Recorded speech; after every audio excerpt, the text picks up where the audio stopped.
Hi hi යාළුවනේ කොහොමද ඔයාලට මේක මම වොයිස් කරන පළවෙනි වීඩියෝ එක වගේම මම ඕඩර් එකකට හදන දෙවෙනි කේක් එක.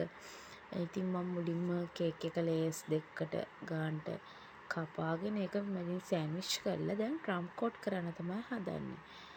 ක්‍රම් කෝට් කරන්න කලින් හැම පැත්තටම හරව බලා ඒකේ අඩුපාඩු කම් ටික බලලා තමයි මම වැඩ පටන් ගන්නේ. මොකද අපි කස්ටමර් කෙනෙකුට එයාලා ආසෙදිරි කේක් එක දෙනකොට ඒක ගානට නීට් එකට දෙන්න එපා. ඊට පස්සේ පැලට් නයිෆ් එකෙන් වටේට ගානට ක්‍රම් කෝට් කරගන්න ගමන් තමයි මම දැන් ඉන්නේ. ඇත්තම කිව්වොත් මේ වෙනකොට වෙලාව රෑ 11ට විතර ඇති. මම සාමාන්‍යයෙන් කේක් එකක් අයිසිං කරන්නේ රෑට. මොකද මට නිදහසේ කේක් එකක් අයිසිං කරන්න පුළුවන් එකම වෙලාව තමයි රෑ. දවල්ට පොඩි අයත් එක්ක බිසී වෙලා දවස් වැඩ ටික කරලා ඒගොල්ලොත් එක්ක කේක් එකක් අයිසිං කරනවා කියන එක ඉතින් ඇත්තටම කරන්න බැරි අමාරු දෙයක් නෙවෙයි කරන්න බැරි දෙයක්. ඒක නිසා ඒගොල්ලෝ නිදාගත්තට පස්සේ රෑට තමයි කේක් එකක් අයිසිං කරන්නේ. කොහොමත් කේක් එකක් අයිසිං කරලා ඉන්නකොට පාන්දර 2:30 3 විතර වෙනවා.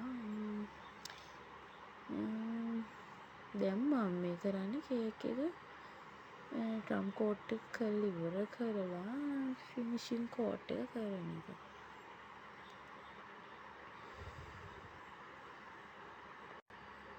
ඔයාලට පේනව නේද මේ ස්ක්‍රේප් එක? මම මේක ගත්තේ අලුතින්. මම ඊට කලින් මේක යූස් කරලා නැහැ. මට හුරු පැලට් නයිෆ් එකෙන් තමයි අයිසිං කරලා.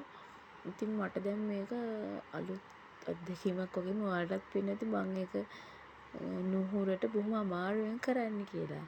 ඒ වුණාට ඒකටත් පුරුදු වෙන්න බෑ. ඒ හින්දා try කරලා බැලුවා හරියයිද කියලා. කොච්චර අවධානයෙන් මේ වැඩේ කරනවද කිව්වොත් ළමයි ඇත්තටම මට වතුර බොන්නත් මතක නැති වෙනවා කේක් එකක් අයිසිං කරලා ඉවර වෙනකම්ම. ගොඩක් වෙලාවට ඒක මතක් කරලා බලෙන් තමයි වතුර බොන්නේ. ඒ තරම වැඩේට අවධානය යොමු කරාට පස්සේ ඒකෙන් ඔළුව අයින් කරගන්න මාරම අමාරුයි.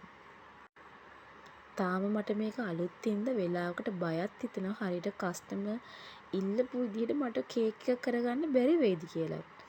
ඒ වුණාට මම කොහොම හරි try කරනවා. ඒක ඒ විදිහටම කස්ටමර් ගෙදරට දෙන්න. වෙලාවකට මට මේක කරගන්න බැරි වෙයි. මම ආයි කේක් හදන්නේ නැතුව ඉන්නවා කියලා හිතන වෙලාවලුත් තියෙනවා. මේ තියෙන්නේ කේක් එකේ වැඩ ඉවර වුණාට පස්සේ කේක් එක